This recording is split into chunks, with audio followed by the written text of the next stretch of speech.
Elemental implement manipulation, level O, all over again, with our new implement here, our water stone, aka hagstone. Water stone is a stone that has holes in it that were created by the water that was flowing through it over many, many, many, many, many, many years. So I like to think that when we're dancing with this stone, we are holding the element of earth and water, which isn't my own thought. That's a much older thought. It was thought to have magical properties by people all over the world. Some people still do, because of how it contains the elements of earth and water within it. I so appreciate it because to me it represents time and earth and water. So when I'm dancing with this stone, I like to think about how much time it took for it to form and appreciate that, and how the water is powerful, how strong water is, even though it's a gentle, moving, adaptable element. It's also a strong, powerful element, so strong that with enough time, it can work its way through stone. And the stone, being earth, is composed of many little particles that make it possible for the water to make its way through as it wears the particles away. And so it makes the little circles as the particles go. So here we go, is our water stone. And we are going to maintain the focus on our breath, right? Breathing through our nostrils, awareness of our feet, and now awareness of our centers. And because you already have taken Elementally Intuitive Movement 101, or you're taking it in conjunction with this, you already have the information regarding how to hold ourselves upright and the mechanics of why we want to do this. So I don't have to fill you in on that. We can focus on working with our implement. But keep in mind that core awareness, because what we're doing is refining our practice. Maintaining the conscious awareness while we're practicing moving with a new implement that we haven't moved with before helps us tune in and support our bodies. Different implements guide our bodies to move in different ways, so we can consider it as different maps of movement that these implements provide us. With our level low, we're keeping our hands in contact. We're stationary, so we don't have to think about what our feet are doing other than checking in and making sure that they're in alignment.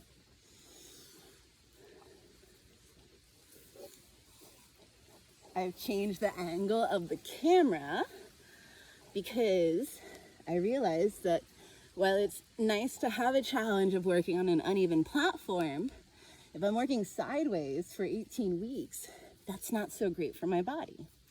Because anytime that we're doing repetitive motion, we need to counter that with making sure that the motion is balanced. Because if we're doing imbalanced repetitive motion, then our bodies have to compensate for the imbalance.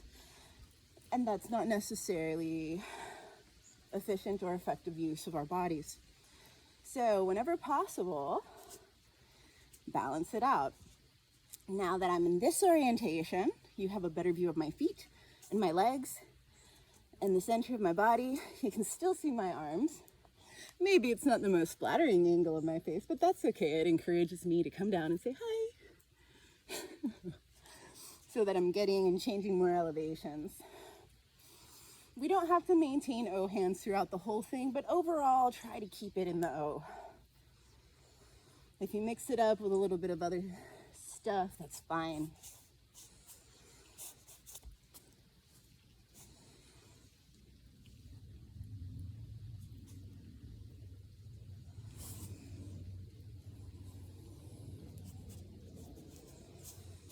Foundation, center. Our centers hold our organs. An organ that's really important is our gut system. And in our guts live lots of bacteria.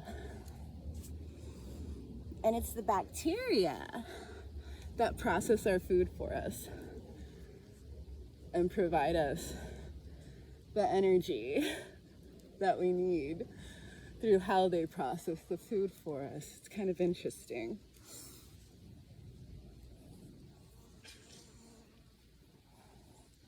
It starts in our mouths, but the bacteria in our stomachs, bacteria in our mouths help. The bacteria in our stomachs also help, and they help to break down and process the food. So they're eating the food. We're feeding the bacteria when we feed ourselves. And some bacteria are better for us and our bodies than other bacteria. Some bacteria increase the inflammation in our bodies, and other bacteria don't cause inflammation in our bodies because we have a more homeostatic relationship with them.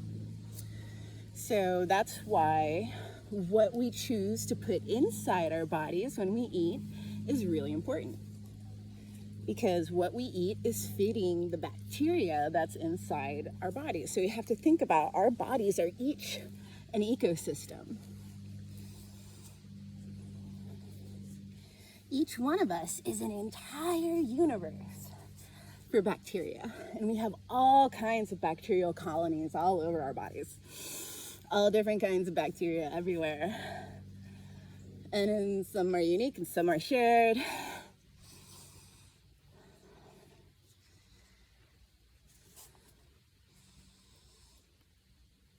Some are passed down from mother to child.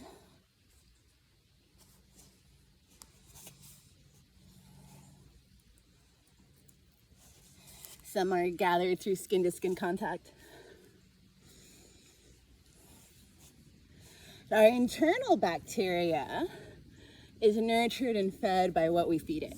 So what we choose to eat is important. And I'm not going to tell you what to eat because that's not my job. All I'm here to do is to tell you to be cognizant, aware of what you're feeding, which is the bacterial colonies, and look into what's the best way for you to feed your bacterial colonies, because everybody's different.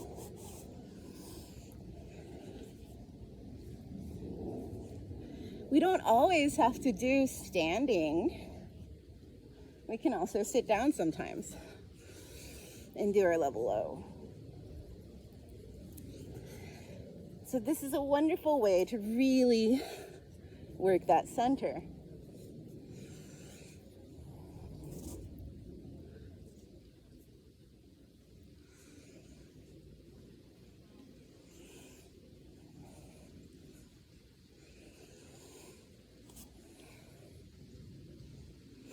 The more slowly we move, the more stabilize our muscles, get engaged.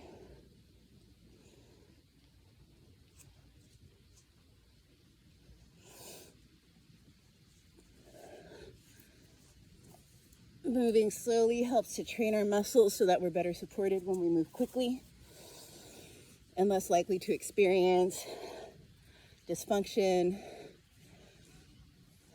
or injury.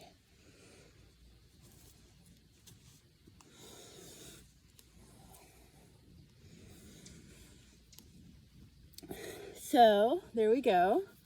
That is today's Hugstone. Thank you. I'm excited to keep progressing through these 3 weeks.